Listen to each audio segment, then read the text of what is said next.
En marzo del 2020, cuando el nuevo coronavirus empezaba a avanzar en América Latina, una iniciativa sin precedentes se implementó en Brasil. Para minimizar los daños causados por la crisis, la oposición logró aprobar un proyecto de ley en el Parlamento que garantizó un auxilio financiero para personas de bajos ingresos impactadas por la pandemia. En tan solo algunos meses, el beneficio que llegó a la mitad de las residencias brasileñas redujo la extrema pobreza del país a menores índices en los últimos 44 años y minimizó los impactos económicos causados por la crisis. Pero pese a haber sido tan exitoso, el auxilio de emergencia tenía fecha de finalización y una nueva pregunta empezó a rondar el debate público del país. A prorrogação do auxílio emergencial aos trabalhadores informais é praticamente uma unanimidade entre economistas, Congresso e o próprio governo. A discussão está agora no valor mensal e o número de meses que o benefício vai ser pago. Nós não vamos aumentar os impostos. O povo brasileiro já paga impostos demais. O cara que reclama aqui a pouco. Agora custa para todo mundo 50 bilhões por mês. Por mês. A gente não tem como se endividar mais.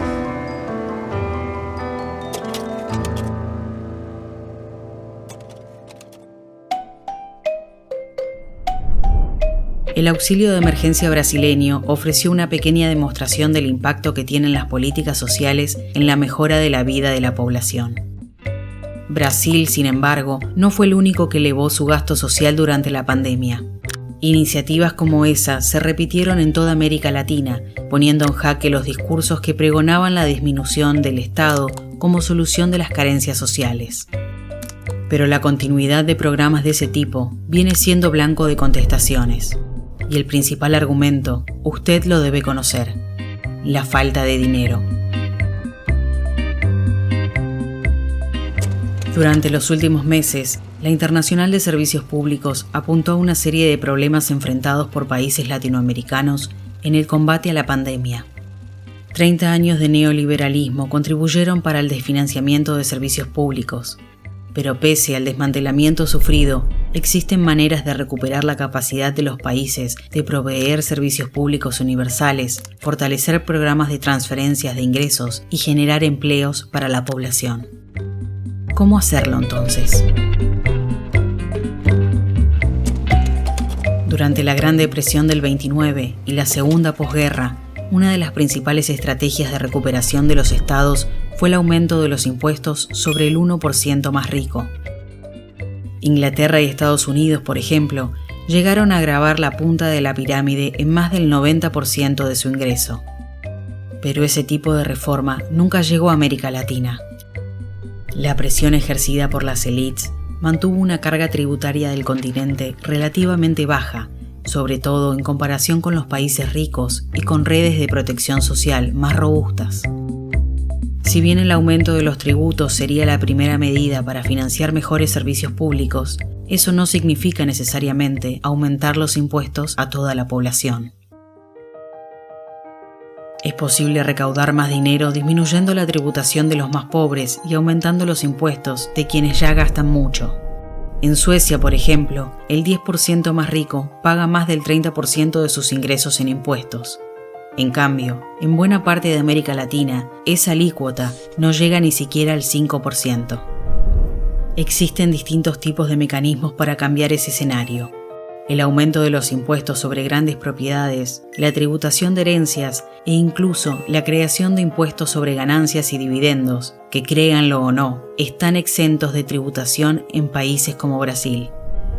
Otra fuente de recaudación está en la reducción de privilegios fiscales concedidos, sobre todo para grandes empresas.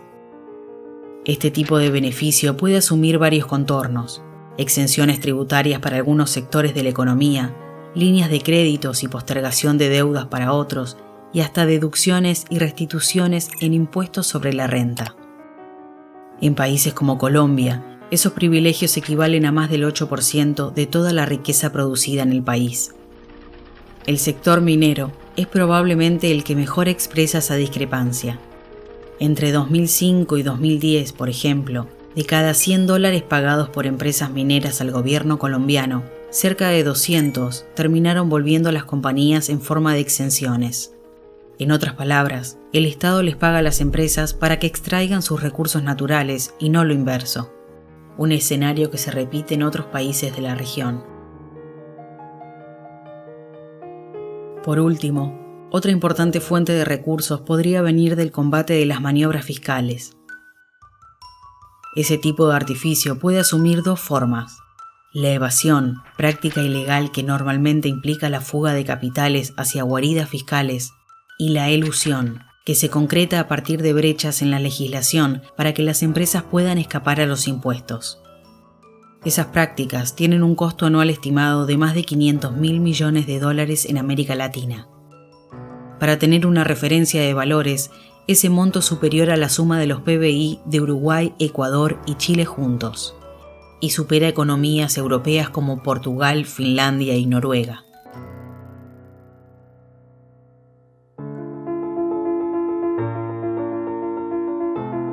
Las alternativas para combatir desigualdades históricas que afectan a América Latina son muchas y ya empiezan a ser discutidas en algunos países.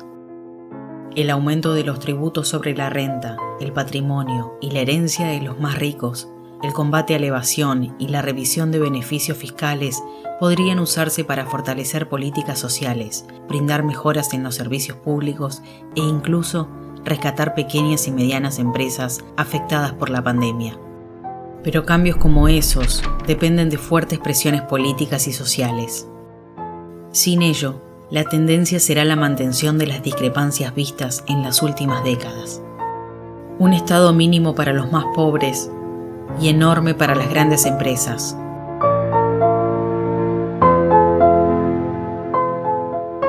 ¿Te gusta el video? Lo produjo la Internacional de Servicios Públicos en una alianza editorial con Le Monde Diplomatique Brasil.